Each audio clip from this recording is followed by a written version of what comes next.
अमरावती जिले के अति संवेदनशील परतवाड़ा में ईद के जुलूस के दौरान पुलिस के सामने डीजे पर आपत्तिजनक गाने बजाए गए थे। परतवाड़ा पुलिस ने जिला कलेक्टर के आवेदन का उल्लंघन करने के आरोप में 9 लोगों के खिलाफ मामला दर्ज किया है। इनमें से 2 को पुलिस ने गिरफ्तार कर लिया है और अन्य की तलाश की जा रही है। इस बारे में जिला पुलिस अधीक्षक अविनाश बारगढ़ ने अधिक जानकारी दी है। अमरावती जिले के अति संवेदनशील परतवाड़ा में ईद-ए मिलादुन्नबी के अवसर पर निकाले गए जुलूस के दौरान पुलिस के सामने ही लोगों ने आपत्तिजनक नारेबाजी की थी, जिसके बाद भाजपा सांसद अनिल बोंडे ने इस नारेबाजी पर आपत्ति जताई थी। इस मामले को पुलिस ने भी गंभीरता से लेते हुए अचलपुर उपविभागीय पुलिस अधिकारी के नेतृत्व में जांच पड़ताल शुरू की है। इस मसले पर अमरावती ग्रामीण के पुलिस अधीक्षक अविनाश बारगल ने बताया कि 2 आरोपियों को गिरफ्तार किया गया है और अन्य आरोपियों की तलाश की जा रही है। इस मामले में आरोपी की तलाश के लिए टीम गठित कर दी गई है। ईद के जुलूस में 9 तारीख को एक जो गाना बजाया है म्यूजिक सिस्टम पे, वो गाने को लेकर पुलिस स्टेशन परतवाड़ा में ऑफेंस रजिस्टर किया गया।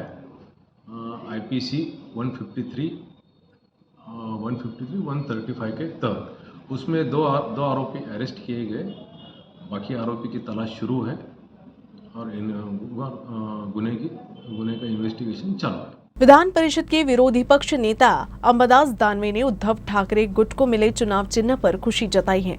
अमरावती जिले के दौरे पर आए अंबादास दानवे ने मुख्यमंत्री एकनाथ शिंदे पर निशाना साधते हुए कहा कि उद्धव ठाकरे गुट को मिले मशाल चुनाव चिन्ह के जरिए बागी नेताओं को करारा जवाब मिलेगा। विधान परिषद के विरोधी पक्ष नेता अंबादास दानवे अमरावती जिले के दौरे पर है। इस दौरान अंबादास दानवे ने मेलघाट के धरने में कुपोषण की स्थिति का जायजा लिया।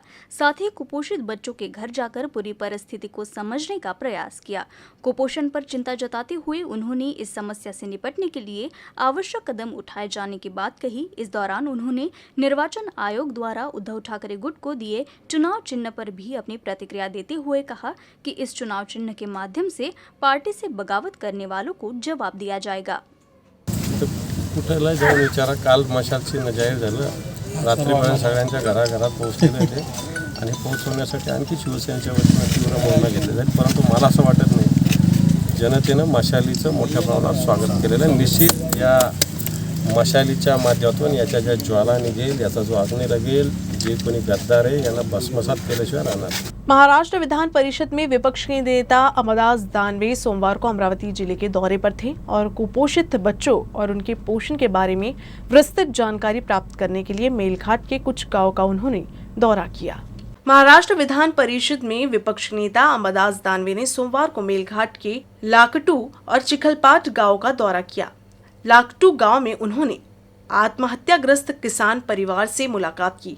परिवार को आर्थिक सहायता राशि मिली या नहीं, इसकी उन्होंने पूछताछ की। मंगलवार को उन्होंने राजस्व विभाग के हॉल में प्रशासनिक अधिकारियों के साथ बैठक की। बैठक में कुपोषण, शिशु मृत्यु दर, मातृ मृत्यु, किसान आत्महत्या, कृषि पंचायत समिति और सरकारी योजनाओं की समीक्षा की गई। इसके बाद उन्होंने चिखलपाट गांव का दौरा कर कुपोषित बच्चों का निरीक्षण कर उनके पोषक आहार की जानकारी ली।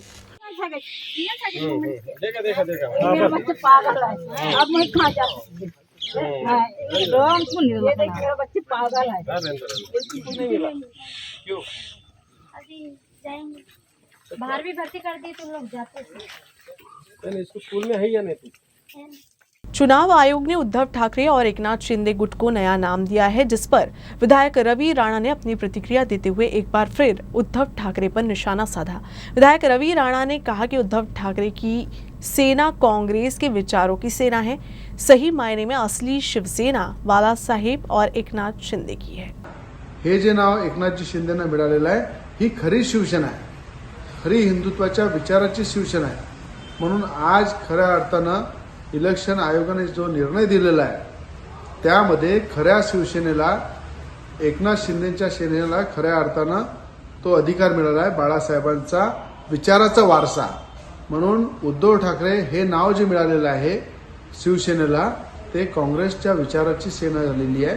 म्हणून येणाऱ्या काळामध्ये खरी शिवसेना बाळासाहेबांची, एकनाथजी शिंदेची, मुंबई महानगरपालिका आणि जी आता पोटनिवडणूक आहे त्याच्यामध्ये सुद्धा एक हाती भाजपसोबत असलेली बाळासाहेब शिवसेना ही खऱ्या अर्थानं विजय होईल अशा प्रकारचं खऱ्या अर्थानं शिक्कामोर्तब या चिन्ह वाटपावरून आणि पक्षाच्या नावावरून झालेला आहे। अयोध्या हनुमानगढ़ी के मुख्य महंत श्री राजूदास जी महाराज ने मुंबई में मनसे प्रमुख राज ठाकरे और राणा दंपति से मुलाकात की। इस दौरान महंत श्री राजूदास जी महाराज के साथ विश्व हिंदू सेवा संघ के राष्ट्रीय अध्यक्ष रविंद्र द्विवेदी भी मौजूद थे।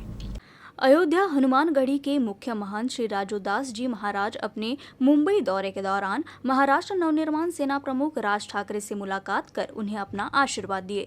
इसके साथ ही महंत सांसद नवनीत राणा के मुंबई के खार स्थित निवास स्थान पर जाकर राणा दंपति से मुलाकात कर उनका शाल श्रीफल देकर सत्कार किया और उन्हें आशीर्वाद दिया। उद्धव ठाकरे ने राणा दंपति को हनुमान चालीसा का पाठ करने पर राजद्रोह का केस दर्ज कर जेल में डाला था। उसी दिन महंत जी ने प्रण लिया था कि महाराष्ट्र की धरती पर तभी कदम रखूंगा जिस दिन उद्धव ठाकरे की सरकार महाराष्ट्र में नहीं रहेगी। इस दौरान महंत जी ने कहा कि अब उद्धव ठाकरे की सरकार महाराष्ट्र में नहीं रही, उसी की खुशी मनाने के लिए मैं हर उस व्यक्ति से मिलूंगा जिन जिन व्यक्तियों के साथ ठाकरे सरकार ने अत्याचार किया था और धोखा दिया था। वो उप मुख्यमंत्री देवेंद्र फडणवीस और मुख्यमंत्री एकनाथ शिंदे से भी मुलाकात करेंगे।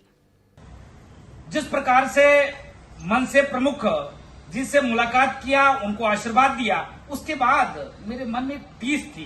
कौन सी टीस थी?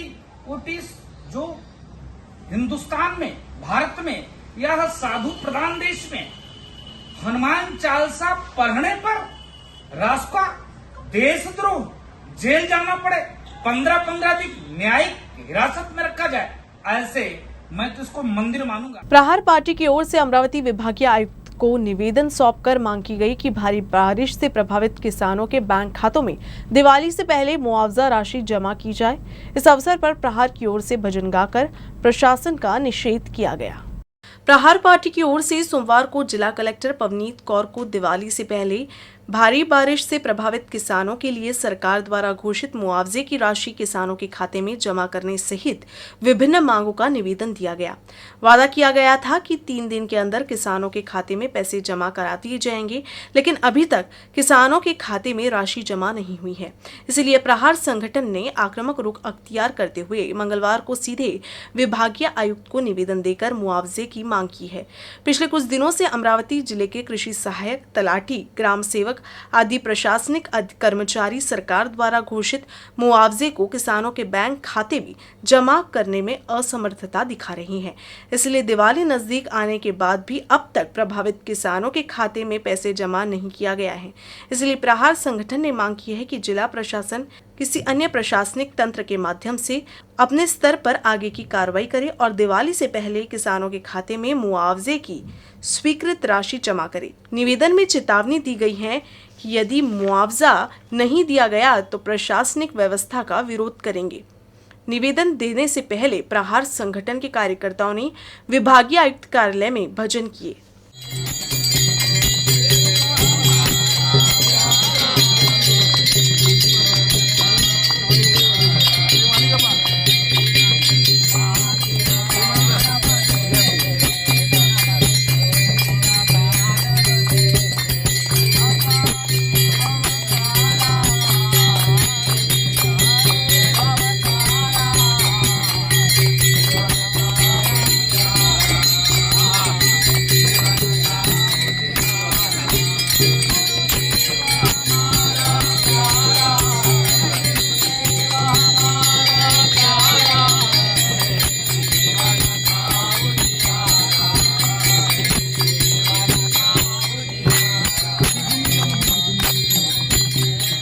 या अगोदर 3 तारखेला कलेक्टर साहेबांना एक निवेदन दिलं होतं।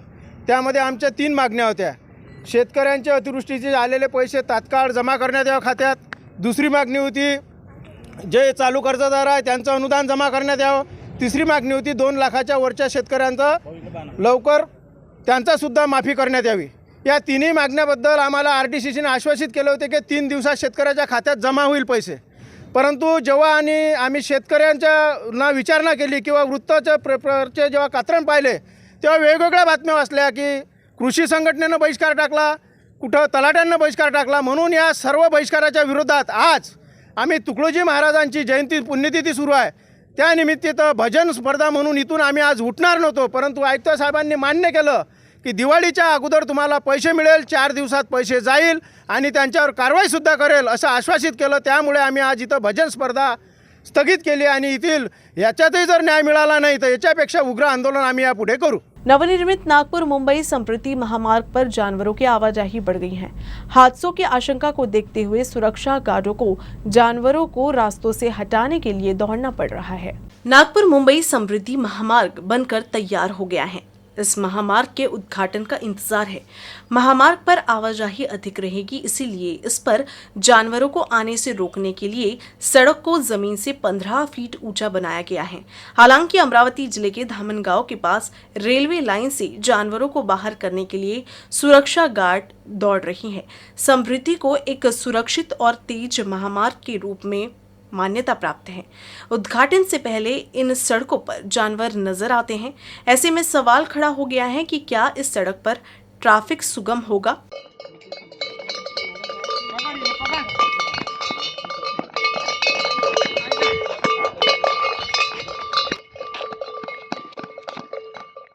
न्यूज रूम से बस इतना ही. खबरों का सिलसिला यूं ही चलता रहेगा. आप देखते रहिएगा UCN न्यूज अमरावती.